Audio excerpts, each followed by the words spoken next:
döneminde birisine hakimlik görevi, gazilik görevi verdi. Bakın, hilafeti döneminde. Kısa bir zaman sonra o görevi ondan aldı. Yani onu azletti görevden. Bu geldi Hazreti Ali aleyhisselamın yanına. Ya emir el müminin, beni görevden neden azlettiniz diye üzülmüyorum. Bu konuda üzgün değilim. Ama kısa bir zaman önce bana bir görev verdiniz. Gazilik, hakimlik görevi. Şimdi beni o görevden azlettiniz. İnsanlar haliyle konuşacaklar. Acaba ne yanlışı oldu da Hazreti Ali bu görevi bundan aldı? Veya hiç olmasa ben kendi yanlışımı bileyim. Neden beni bu görevden azlettin? Hazreti Ali Aleyhisselam'ın cevabına bakın kardeşlerim, bacılarım. Buyurdu ki, bir mahkemeni izledim.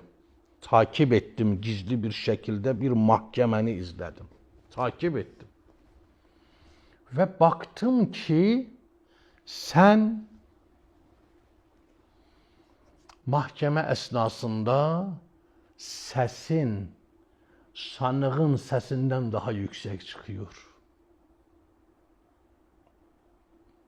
Eğer hakimin sesi mahkemede sanığın sesinden daha yüksek çıkarsa, sanık hür ve rahat bir şekilde ifadesini veremez, kendisini anlatamaz. Bundan dolayı seni azlettim. Kardeşlerim, dünyada böyle bir hukuk var mı? Böyle bir adalet var mı dünyada? Mektup göndermiş. Tarlasında çalışan yaşlı birisine mektup göndermiş. Elçi geldi. Mektubun yazılı olduğu kişiyi oturduğu yerde, yani oturduğu beldede araştırdı, sordu. Dediler tarlasında çalışıyor. Mektubu getirdi.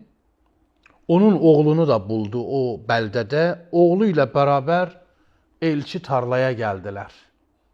Elçi yaşlıya dedi ki, emirül müminin, müminlerin emiri sana mektup göndermiş. Bu yaşlı mektubu eline alınca yüzüne sürdü ve sevincinden ağlamaya başladı. Oğlu dedi, baba ne yazıyor mektupta? Dedi, oğlum, baban emirül müminin Ali aleyhisselam babana yazmış ki seni falan şehre vali tayin ettim. Ya emirel müminin, seni anlamadılar. Seni bilemediler. Çok çektirdiler. Sıffinden dönerken Kerbela toprağında oturttular seni. Ve sen o Kerbela toprağında oğlun İmam Hasan aleyhisselama şunu demek zorunda kaldın, şu sözü sana söylettiler.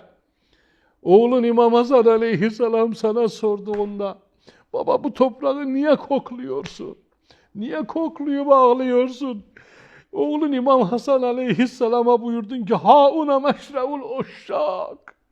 Oğul, burası aşıkların diyarıdır. Aşıkların diyarıdır. Burası Kerbeladır. Hüseyin'in Kerbelasıdır. Ya Mevla, sana neler çektirmediler. O gün orada sen İmam Hasan'a bunu buyurdun. Oğul, yalnız şunu bil ki baban ne Kerbelalar gördü. Ne Kerbelalar gördü. İşte bu emirül müminin aleyhisselam, bu adaletin timsali, o yaşlı çiftçi liyakat ehline önem veriyordu. Layık olanlara önem veriyordu.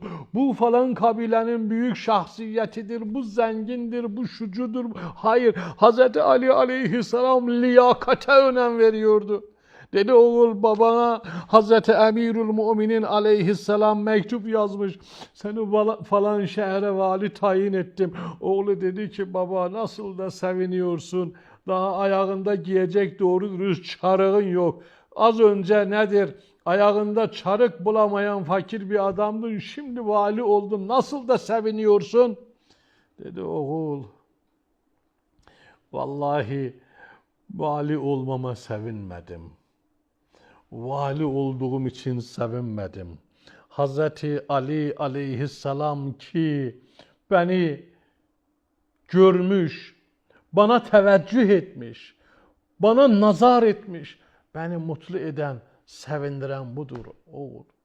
Kufe şehrine girdiği zaman buyurdu: ey ya ehlel Kufe, bu şehre bu elbisemle giriyorum. Ve bu kılıcım ve bu zırhımla, bu kalkanımla giriyorum. Ya ehlel Kufe, benden sonra eğer bunlardan fazla mal varlığım olursa bilin ki benim değil, Beytülmal'a aittir.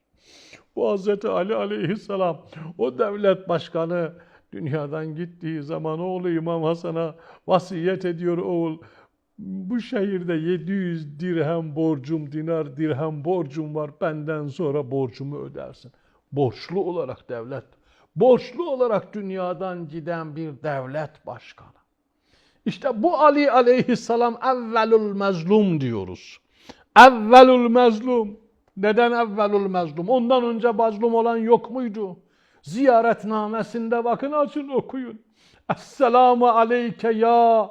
Selam olsun sana ey ilk mazlum. Evvel mazlum. Neden evvel mazlum?